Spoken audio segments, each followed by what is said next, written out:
hambalyo kaakuma hambalyo waa guulaysateen.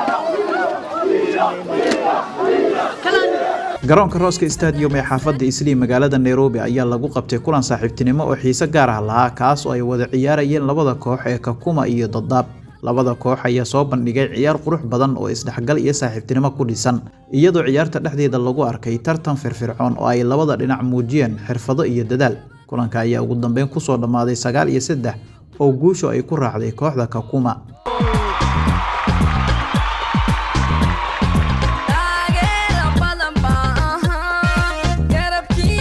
kadib markii ciyaarta ay soo dhamaatay labada koox waxaa la guddoonsiiyay abaalmarino kala duwan oo ay ka mid yihiin koobab bilad sharafeed iyo abaalmarino kala duwan. dhalinyarada badisayna waa reer hooyaday, dhalinyarada laga badiyayna waa reer aabahay.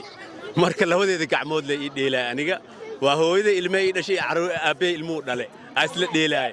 markaan labada dhinacbo waxa waaye way ii siman yihiin waa labadeeda gacmood. marka maasha Allah waxaan leeyahay la sii kordhiyo hana la sii yani aysan noqon wax ficil waxaas la kala qaado balo maanta hadii laga reeb berina adaa reenayo. marka waxa waaye wax saas is not big deal.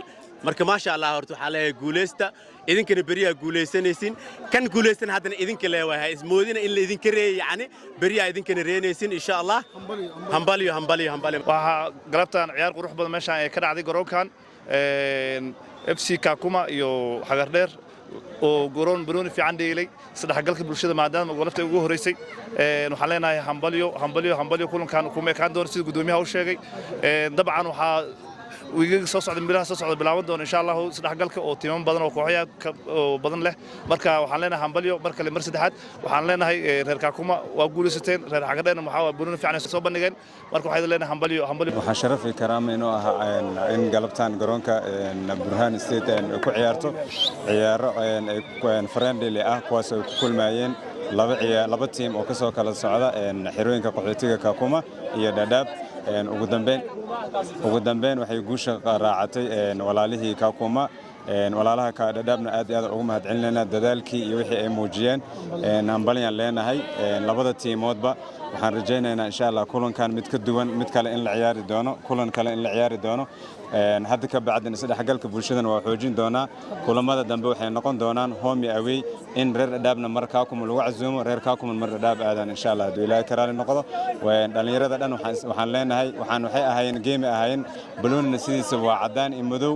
walaalihii laga guuleystan waxa waaye waa way dadaaleen kuwa guuleystan waa way dadaaleen ayagana baashay noqoneen markaan mid community-ga lala aado oo ay noqoto mid bulshada lagu kala geeyay noqoneen cad iyo madow ahay dhammaan labada tiimood ciyaartayna waxa waaye guulan u rajaynaa inay hadii ku midoowaan kulamada dambe inoo balana insha Allah. waxa sharfi karaam inoo ah galabta oo markaas waxa way galab axad ahayd habeen sabti soo galeysay in ciyaar markaas ay dhacdo oo dhaxmartay xerada markaas reer Kakuma iyo xerooyinka Dadaab haduu ay insha Allah ciyaar qurux badan markaas meesha ka dhacday.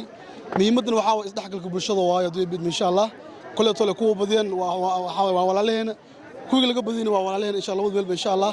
waxa hambalyo congratulations leeyahay insha Allah dhalinyarta reer Kakuma oo maanta guusha raacday haduu ay insha Allah. sidoo kale reer Dadaabna kama marna haduu ay insha Allah digna hambalyo leeyahay insha Allah haduu ay insha Allah. si aad eebid ma sha Allah gadoomo inoo sheegeen kulmada waxa way soo laaban doonaan insha Allah home away noqon doonaan kulmada soo socda haduu eebid insha Allah. hambalyo aan leenahay insha Allah. tan waxa waaye isdhexgalka bulshada iyo haduu eebid insha Allah waxa horumarinta iyo wanaaga bulshada weeyaan. waan bogaadinaynaa insha Allah maamulka insha Allah kulmada kale ama liiga kale inay soo dejiyaan insha Allah haduu eebid sharaf ikraamo 1 2 3